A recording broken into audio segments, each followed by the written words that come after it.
Olá pessoal, aqui é o professor Jacir e a gente vai para mais uma aula de história, tudo bem com vocês? Vamos lá, gente? Bom, está no livro 3, capítulo 1, período pré-colonial. Para quem quiser acompanhar comigo, módulo 1, página 102 e 105, vamos aí para a história do Brasil. Bem, antes de tudo, a gente tem que saber que o nosso querido Pedro Álvares Cabral vai chegar aqui no Brasil em 1500. Lembre-se, 22 de abril de 1500 vai estar aqui os nossos lusos chegando no Brasil. Bem, até aí a gente sabe que eles chegaram, mas o que eles fizeram, né? Fizeram o quê? Fizeram escambo com o índio, índio, tudo bem? Como é que você tá? Toca aqui. Como é que foi esse primeiro contato? A gente sabe que o primeiro contato com o índio foi através de escambo, foi ali conversando, dando alguns utensílios, beleza, e foi chegando, se aproximando. Mas aí a gente vai falar agora sobre a extração do pau-brasil.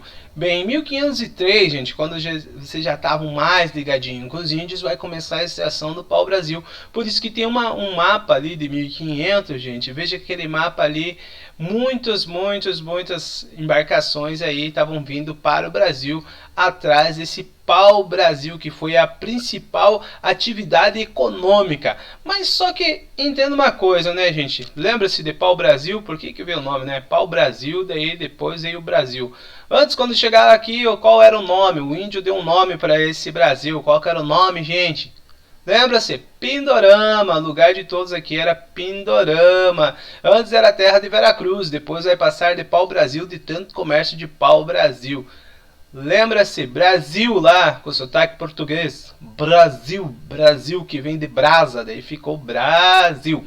Ou seja, aí, gente, eles não tinham não estavam olhando muito aqui para a terrinha aqui do Brasil, porque em 1458, Vasco da Gama já tinha chegado por sistema de cabotagem, ali fazendo a circunferência pela África, lá nas Índias, ou seja, ele estava cheio de especiarias, com o navio abarrotado de especiarias, aí pegou bastante especiarias, levou para Portugal, a galera estava só na parte das especiarias, muito dinheiro. Então aqui, até então, eles faziam o que? Vamos pegar um pouco de pau-brasil aqui para só enriquecer, entendeu? Ou seja, um estanco.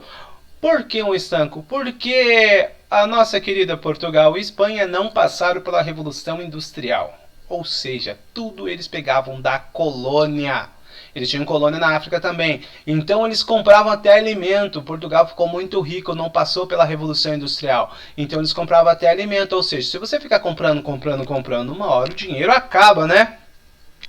Bom, para quem não sabe, está do lado direito aqui o pau-brasil. Mas só que em 1530, os portugueses lá, que deu uma quebra na parte da especiaria, né, começaram a olhar para o Brasil e olhavam assim, esse negócio pau-brasil e tá dando dinheiro. Lembre-se também, né, que era tudo por obra de escambo, ou seja, você dava um utensílio, um espelho, sei lá, que dava para o índio, uma colher, um garfo, por aí, e eles traziam o pau-brasil. E você lembra que todas as cidades mais antigas são portuárias, igual Paranaguá e outras cidades antigas são portuárias. Por que são portuárias as cidades mais antigas? Para ficar mais fácil a extração do pau-brasil, vinha de lá, jogava no navio e ia embora. Então eles não tinham o negócio de fixar-se aqui. Só depois que a gente vai ver, né? Mas até então, no começo, era só isso. Ou seja, você fazia um escambo com o índio trazia o pau-brasil e aí eles iam colocando na caravela e indo embora, levando para a metrópole. Mas só que nessa época, gente, em 1530, não era só o Portugal que estava explorando, não. Já tinha os franceses, holandeses. Para você ter uma ideia, lembre-se que o professor falou em sala uma vez sobre a questão de ser brasileiro. Você é brasiliano ou brasileiro? Quando saem os primeiros registros de história nessa época, brasileiros eram os caras que faziam o que? Tráfico de pau-brasil. Ou seja, se você diz que é um brasileiro com muito orgulho, com muito amor, você é um traficante de pau-brasil, né? É interessante sim, gente. Então, né, o termo certo é Brazilian, né, que seria brasiliano, mas a gente ficou aí com o adjetivo aí de brasileiro, traficante para o Brasil. Lembre-se na história que você vai ver brasileiro, a primeira, quando foi mencionado brasileiro, foi os traficantes de pau-brasil. Lá vem os brasileiros, traficantes de pau-brasil, que eles pegavam clandestinamente e vendiam na Europa, na França, Itália, por aí. Então esses eram os brasileiros. Beleza? Ou seja, que a partir de 1530 todas as coisas vão mudar. Ou seja, vai vir muita parte da exploração aqui, o ritmo já vai ser maior. Por quê? O pau-brasil vai estar, ó, bombando. Mas só que quando ou seja, a coroa portuguesa vê que isso dá dinheiro, e aí a galera começou a achar uns metalzinho bonito aqui de ouro, de prata, aí vai ter que fazer o quê? Vai ter que administrar. Por quê, gente? Porque, como eu falei, tinha invasões holandesas, tinha invasões francesas e também tinha os corsários. Quem são os corsários, gente? Os corsários nada mais é do que eram os piratas. Os piratas estavam o quê? Também invadindo aqui, também tomando de assalto alguns navios saindo daqui, ou seja, ele tinha que fazer uma parte administrativa e defender o seu litoral, certo? Só que nesse novo ritmo aí, né, a gente vai entrar agora sobre capitanias hereditárias. É que ele vai o quê? Fazer toda a ocupação da parte litorânea do Brasil, e é grande pra caramba. Beleza? Vamos lá. Só que a capitania hereditária vai ter algumas coisas também, né? A colônia sofria muitas ameaças e invasão, só que tem uma coisa. O comércio não estava muito bem, né? Não estava muito bem por causa dessas invasões. Aí vai vir as capitanias hereditárias, o sistema de capitanias hereditárias, mas vai fazer o quê? Você vai fixar as coisas aqui, vai fixar, vai colocar engenhos, vai colocar pessoas para explorar. Tudo isso vai ser da parte da capitania hereditária. Mas quem que vai trabalhar? Os índios. Por exemplo, se você vai criar uma lavoura e vai colocar os índios como os escravos, os índios homens, eles não vão aceitar. Porque na cultura dele, quem faz a prática da agricultura é a mulher. Então para eles era um trabalho muito ruim, porque aquilo é trabalho de mulher. Nada contra vocês, mulheres, mas para os índios naquela época era trabalho de mulher, e índio não trabalha na lavoura porque índio é trabalho de mulher. Então muitos dos índios não queriam trabalhar e não iam trabalhar e não trabalhavam, gente. Ou seja, eles não iam trabalhar mesmo, eles não gostavam de trabalhar. Mesmo aqueles que quando acharam algumas minas, acharam uns ouros, umas pedras preciosas, também não queriam trabalhar, porque na cultura do índio não é para você trabalhar todo dia. Você precisa trabalhar para caçar, comer e acabou. Não precisa fazer isso. Beleza? Aí, ou seja, todos eles tinham ali sua capitania, né? Eles colocaram várias capitanias, todos eles com seu lote de terra, mas a gente vai saber que a questão é que os indígenas não estavam a fim de trabalhar mais, os corsários estavam atacando, e uma capitania ficava muito longe da outra. Então essas primeiras dificuldades. Os indígenas também acabavam destruindo os engenhos. Por exemplo, você vai fazer um engenho para fazer fazer açúcar de cana de açúcar. Gente, os índios iam lá, atacavam, tocavam fogo. Então o donatário que ganhava as terras das capitanias hereditárias ficava muito ruim. Aqui eu coloquei para vocês entenderem mais. Olha, são toda a parte do litoral de capitania. Bom, a nossa tá lá embaixo, a capitania de São Vicente lá, tá vendo, gente? Que vai pegar o Paraná lá. Paraná, Santa Catarina, depois vai vir a do Rio Grande do Sul. Para você ter uma ideia, a primeira dificuldade, né? Vamos falar assim, você é um donatário, você ganhou essa parte da capitania hereditária, você vai ser um capitão ali. Pronto, hereditária porque vai passar para o seu filho, isso significa hereditário. Bom, você ganhou esse vasta parte de terra. Você tinha que cuidar primeiro, você tinha que ganhar primeiro, você tinha que cuidar, manter contra os estrangeiros, invasões, lutar contra os índios que iam supostamente contra o engenho.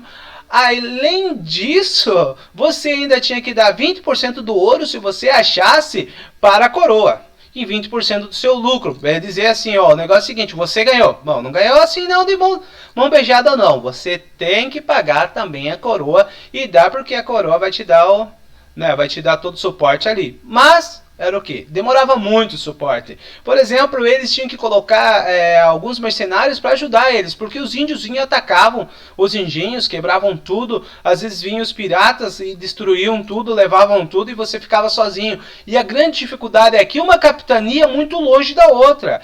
É questões de quilômetros, 600 quilômetros, gente, não tem para correr para o lado. Você ficava isolado. Aí quando você tinha capitania, você poderia chamar outras pessoas, aí você poderia doar essa terra com a mesma finalidade, eles plantarem, construírem, fazerem as coisas. Aí isso se chama terras doadas de Sesmarias, beleza?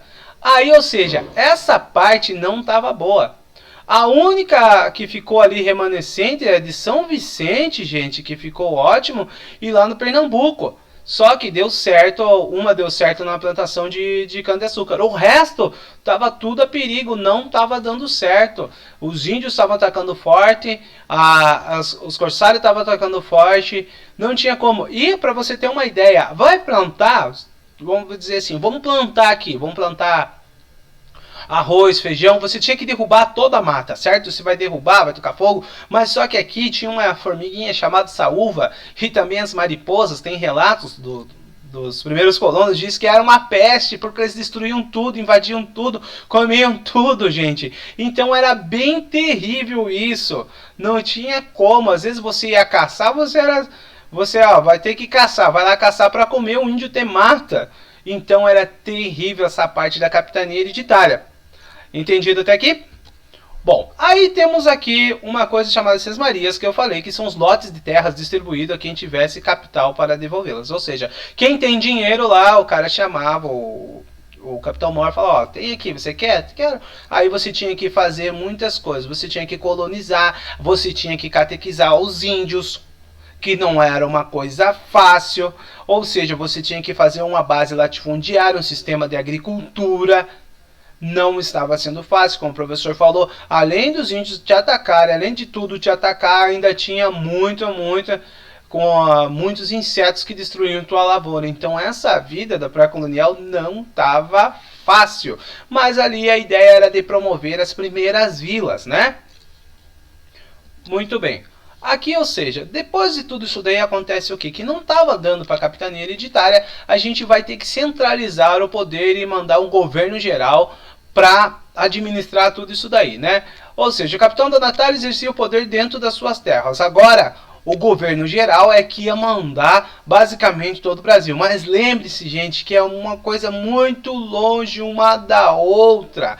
Aí, para centralizar o poder, controlar as riquezas já era difícil. Aí esse governo geral, o que ele fez? Ó, lembre-se que em 1548 a 1808, para você ter uma ideia, em 1600 e pouco, a primeira cidade, olha só como é que é a ideia do governo geral.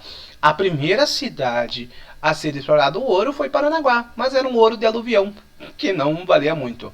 Com a descoberta de Minas Gerais, meu Deus do céu, aí a coroa, todo mundo começa a olhar para cá, os governos gerais também já estão aqui, mas isso em 1600, né? Aqui ainda eles estão bem tranquilos. Aí o primeiro governo geral, Tomé de Souza, né? Olha o nome do cara aqui, Tomé de Souza, ele ficou de 1549 a 1553. Então ele pegou, fez o que? Ele reuniu, ele foi o primeiro a fazer o que? A centralizar o poder e fazer funcionar o poder, ou seja, numa parte régia do Brasil, o ditatorial, vamos dizer assim, que era assim, sim, não, não, o cara era bom mesmo. Ou seja, você vai ter que pagar para a coroa, que a coroa vai te dar um jeito de te ajudar. Beleza? Então eles pediam, por aí indo, aí vai centralizar o poder e iam fortificando o litoral do Brasil, né? Muito bem. O outro, né, a outra questão era o quê? Que Tomé de Souza trouxe os primeiros padres jesuítas. Quando traz os padres jesuítas, que foi o primeiro na Manuel de Nóbrega, ele aqui fundou o primeiro bispado, ou seja, catequizar o índio. Muito bem, ou seja, quando você tem amizade com o índio, então por isso que essa parte da colonização não foi violenta com o índio, porque essa parte, os jesuítas, a galera aqui, trabalharam muito com os índios e não precisou fazer a matança dos índios como foi a América Espanhola. Então o Brasil, ó, para você ter uma ideia, o Haiti é um país de negro, né, que a gente vê só negro, mas antes só tinha índio. A Espanha, quando chegou lá, matou todo mundo, depois colocou um monte de negro para trabalhar na lavoura, que depois se revoltaram e tomaram a república. Antes, se entenda que eles dizimaram o país inteiro de índio. Então, aqui não, aqui era conversa, ele foi catequizando, falando de Jesus Cristo, é isso aí, ainda foi o que? Os jesuítas foram ótimos, porque eles foram adentrando, demarcando as aldeias, e aí vai demarcando e abrindo mais território para dentro da floresta, para dentro da mata, e fazendo a delimitação do Brasil. Os jesuítas ajudaram muito nisso. Ou seja, aí o Tomé pegou em Salvador também, fez uma coisa muito boa. Para sair dos ataques, ele fundou mais para cima num forte, ele fez o forte ali na cidade de Salvador e se protegeu, colocou canhões, tudo, se protegeu, fez o forte ali na cidade de Salvador e pronto. Esse foi a questão do nosso querido. Aí, depois do Tomé, veio Eduardo da Costa, o segundo governador geral lá em 1553 e 1558. 5 anos. Aí ele trouxe um cara que é José de Anchieta, com Manuel da Nóbrega, fundaram a vila de São Paulo de Piratininga. Aí começou o colégio jesuíta. Ou seja, eles fizeram o colégio jesuíta. Aí eles começaram a ensinar. Lembre-se que os primeiros professores do Brasil foram jesuítas. Entendeu? O primeiro professor do Brasil, primeira escola até no Brasil, foi uma escola jesuíta. Aí eles pegaram o quê? Falaram da gramática tupi, né, linguística tupi, mas também favoreceu muito a questão da língua portuguesa, mas sem perder a parte da indígena do índio ali, né? Mas só que aos poucos, você vai catequizando e vai falando o quê? Sobre sua história. Então, quem venceu aqui, como a gente fala português, então a história dos vencedores, né? Que se os índios tivessem vencido contra os portugueses, nós estávamos falando indígena agora. Então, toda a história, toda a gramática, toda a linguística lusitana foi ensinada aos índios, para a galera aqui, pelos jesuítas, beleza? Por exemplo, aqui em Paranaguá a gente tem o colégio jesuíta, que hoje é um museu, né? Que foi, os jesuítas foram expulsos pelo Marquês de Pombal, porque eles achavam que os jesuítas estavam influenciando muito os escravos, os indígenas, e estava a igreja ganhando muito poder. Mas isso é para outra aula. Aqui o terceiro governador foi Mendes Sá, que governou de 1558 a 1557 ali. Mendes Sá tratou de apaziguar os conflitos internos entre os colonos e os jesuítas. Por quê? Os jesuítas estavam ganhando muito poder, certo? Como eu falei, a igreja, então, lembrando-se que a Portugal é uma igreja católica, eles tinham muita regalia. Ou seja, eles também não pagavam impostos, os colonos estavam pagando impostos, e aí não estava dando certo. E segundo, os jesuítas estavam trabalhando contra a escravização dos índios. Porque os colonos pegavam, escravizavam os índios e tomavam ali os índios que eram que catequizados já. Se eles eram catequizados, eles sabiam falar português, sabiam escrever, então era mais fácil para ser escravizado do que você ter um escravo indígena que só fala indígena, não tem como. Então eles pegavam um que já era catequizado, então teve um conflito entre os jesuítas e os colonos por causa disso, né? E aí, ou seja, os colonos combateram tanto que os jesuítas eles foram obrigados a ir para as missões jesuíticas, ou o que? Ficar lá no meio da mata, lá com os índios. É bem difícil essa parte, né, gente? E o terceiro aqui de Mendes Sá, né, o administrador com sucesso, ficou no Brasil até morrer em 1572, né?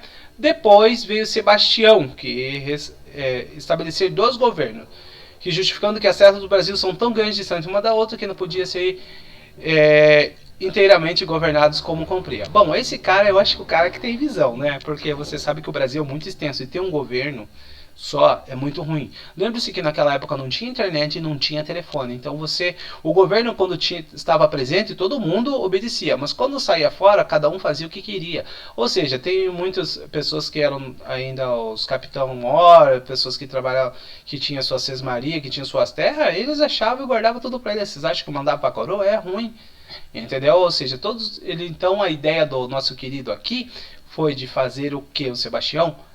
Colocar 2 governos, tendo esses 2 governos para administrar, né? Uma parte na parte norte, outra na parte sul, para que tudo fosse ocorrido bem, para mandar também seus impostos lá para a coroa que estava esperando. Beleza? Bem, depois o governador geral, né?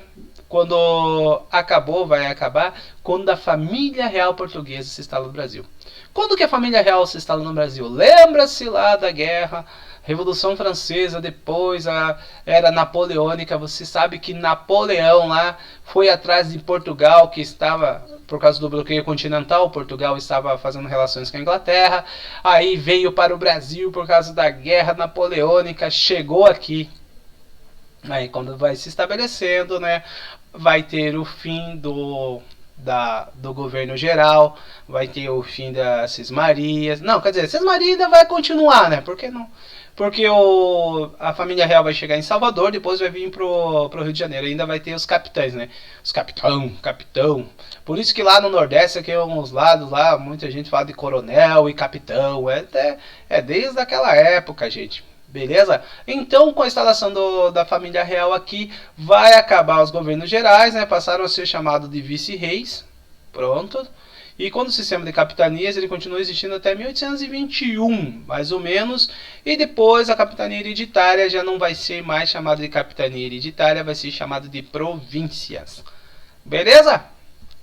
Espero que vocês tenham gostado da aula. A aula foi extensa, um pouco sobre capitania hereditária, sobre Sesmaria. O Brasil é terrível, é uma dificuldade muito grande, né? Mas lembre que até 1530 ainda o pessoal não queria comércio com o Brasil, porque estavam ainda comercializando a parte da especiaria das Índias, que só depois de 1530 eles começaram a pegar mais para o Brasil, e depois em 1600, com a descoberta das Minas Gerais, aí o Brasil ficou super mega explorado pela coroa portuguesa. Um abraço a todos, eu quero que vocês olhem lá, o professor tem um fórum no Sponte, falem comigo no fórum, tirem suas dúvidas comigo no fórum, que a gente vai lá conversando, gente, beleza? E até a próxima, gente, um beijão a todos e tchau, tchau.